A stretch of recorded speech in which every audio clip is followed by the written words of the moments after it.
Hello you beautiful people and welcome back to Let's Play Warhammer 40k Inquisitor Martyr in the next round.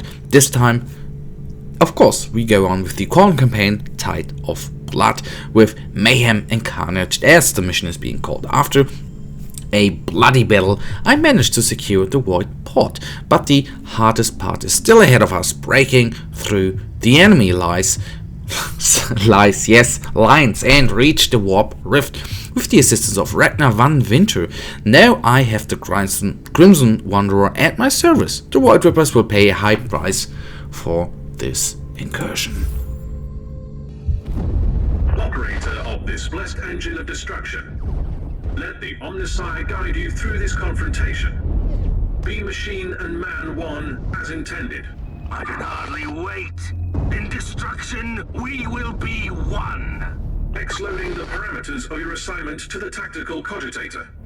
Your task is to eliminate the hostile presence in the target area. I'm looking at the missive as we speak. As I see, I'll also have to reach the fort and deploy a teleport beacon for the Inquisitor at the gate. Understood. Be warned. The fort is the epicenter of expanding warp anomalies. That must be the source of this Imperial incursion. Yeah, will do. As usual, it's always wonderful to play with this nasty bugger right here. We, if you remember, already have launched this against the Tyranids, which was a blessing for me at least, like the character. Oh, not the character, but I absolutely enjoy this thing to go on, although, of course, at least for me it feels like that. Sorry, overseen you, that was nasty. Never ignoring even the smallest of guys. Bunkers being taken down. What I wanted to say is here, I always feel you get, of course, less HP. Yes, I did not want to say HP, of course. The word I was looking for was XP, because it's always at least feeling that way with the little bar on the downside. You have now, since luckily, I think since the DLC or since the patch before, anyhow, you now have the feeling that it is counting up, and that is very, very good. And of course, again, with the big dude here around the corner where you do not have the indicator, it doesn't feel like that. So the next good part, of course, with these big engines of death, or at least for the enemies engines of death, is that you could basically even walk through the map without shooting and trying to kill them all like that. But that can be, on other hands, quite nasty, because the rotation radius is... You have of course a rotation radius, but on the other hand it is quite slow and not very accurate. And as you see there, you can do stuff like that, of course. And of course it's... What in the name of the Emperor is this? These idiots are throwing themselves at the Crimson Wanderer without thinking. According to the Codex data modules, Khorne will prioritize the free flow of motive force. Self-preservation is irrelevant for its followers. I deeply condemn this type of barbarism and mindless destruction in any contest of power. It makes my work easier, though. What of course is absolutely amazing with Inquisitor Martyr, in my opinion, and these missions here. Let me take a look where we have to go. These missions here are the perfect thing why destructible environment is, I don't want to say vital, of course, to games, but in my opinion makes games so great, and that is one point. I have fought on the battlefields of countless worlds, but even I find the intensity of this savagery shocking. The foul entity called Khorne revels in mindless slaughter. Such waste of resources is a sin against the machine god on its own. One more reason to cleanse this place.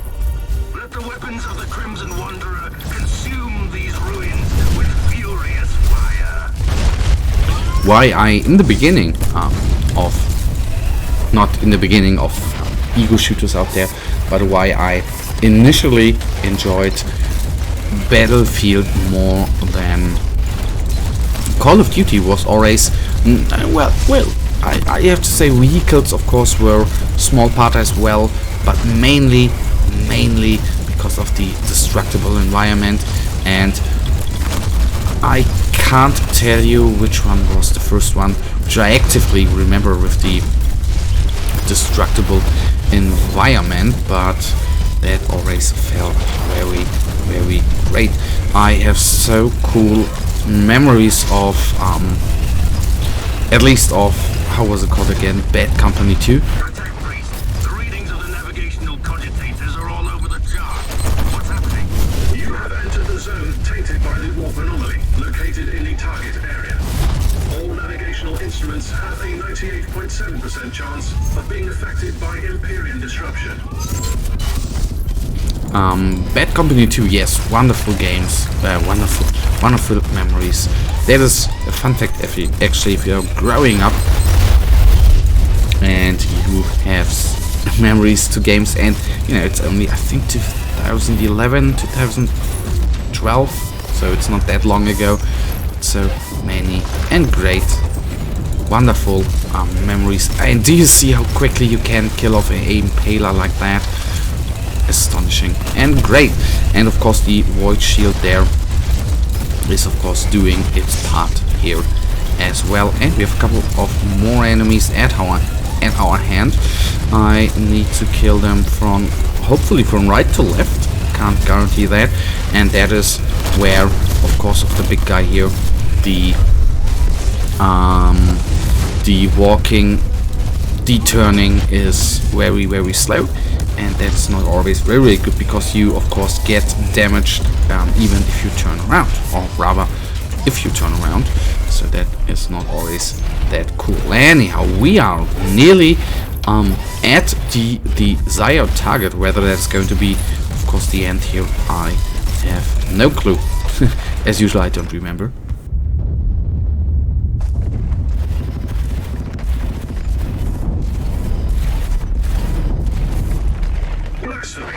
A blessed war machine tainted by the excrement of the Empyrean. That must be Abraxas, the Rampager.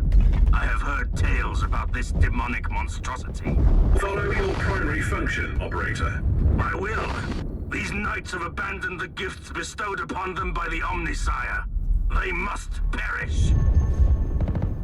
And he will perish if I can take him down. The bad part, of course, is that he is not our only target, and that makes it, of course, dicey, because obviously even the small units can damage us, even or especially if there are so many coming at us. Although we already put him not nearly out of his misery, but we have taken down a couple of his HP, more than half. So I constantly only 50,000 HP. I remember that a little bit more difficult, but in the end, fair enough for me. A trophy worthy of the Crimson Wanderer. This traitor has given himself fully to darkness and corruption. Still, I wish there had been another way. Alright, so do you know something? I don't think there has been a game like that out there. That brings me a little bit, it remembers me at least a little bit of Pacific Rim, and I obviously can't talk about, I don't even know whether they were comics or graphic novels, Japanese stuff, but in the end, that is what I think would be oh so cool, a game like this, you know. You are controlling a big guy, and, you know, Battletech the game, the strategy game out there, very nice game, very difficult in my opinion for a, or as it is a, or a... We are taking heavy damage. Emperor, I'm calling to you in the hour of need. As it is a round-based strategy game, but something like that, looking like this, absolutely amazing. Would be so great to have a game like that. Deployed the teleport beacon. Inquisitor, you are most welcome to join the battle. I will be guarding the gates while you do the Emperor's work in the fort. Okay, guys, that is it. Good. We have done it. Felt very, very great.